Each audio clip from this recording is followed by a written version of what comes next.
നടൻ സെയ്ഫ് അലി ഖാനെ ആക്രമിച്ച പ്രതി അറസ്റ്റിൽ 31-കാരനായ ഷരീഫുൽ ഇസ്ലാം ഷഹസാദാണ് താനെയിൽ അറസ്റ്റിലായത്. മോഷണമായിരുന്നു പ്രതിയുടെ ലക്ഷ്യമെന്നും ഇയാൾ കുറ്റം സമ്മതിച്ചെന്ന് മുംബൈ പോലീസ് വാർത്താസമ്മേളനത്തിൽ വ്യക്തമാക്കി.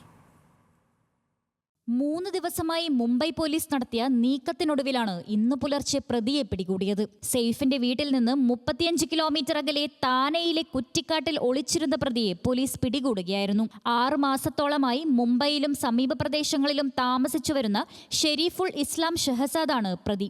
ജനുവരി 16-നാണ് ബോളിവുഡ് താരം സെയ്ഫ് അലി ഖാനെ ബാന്ദ്രയിലെ വസതിയിൽ അതിക്രമിച്ചു കടന്ന് പ്രതി കുത്തിപ്പരിക്കേൽപ്പിച്ചത്. തുടർന്ന് ഓടി രക്ഷപ്പെട്ട പ്രതിയെ പിടികൂടാൻ ബാന്ദ്ര പോലീസ്, ക്രൈംബ്രാഞ്ച്, CIT തുടങ്ങിയ പ്രത്യേക സംഘങ്ങൾ സംയുക്തമായാണ് അന്വേഷണം നടത്തിയത്.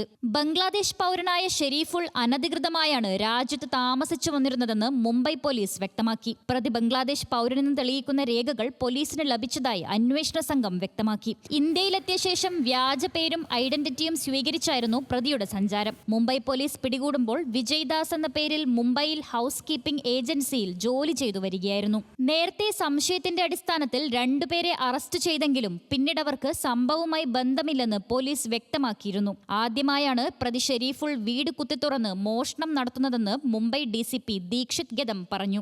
നടൻ സെയ്ഫിനെതിരായ ആക്രമണം മോഷണ ശ്രമത്തിനിടെ സംഭവിച്ചതാണെന്ന് പ്രതി കുറ്റസമ്മതം നടത്തിയിട്ടുണ്ടെന്നും DCP വ്യക്തമാക്കി. ഈ കൃത്യത്തിൽ ഒന്നിലധികം പേർ ഏർപ്പെട്ടിട്ടുണ്ടോ എന്ന കാര്യത്തിലും സെയ്ഫിന്റെ വീട്ടിൽ എങ്ങനെ പ്രവേശിച്ചുവെന്നതിലും വ്യക്തതയായിട്ടില്ല. പ്രതിയെ ചോദ്യം ചെയ്തു വരികയാണ്. നാളെ കോടതിയിൽ ഹാജരാക്കുമെന്നും കസ്റ്റഡിയിൽ ആവശ്യപ്പെടുമെന്നും DCP അറിയിച്ചു. National desk news Malayalam.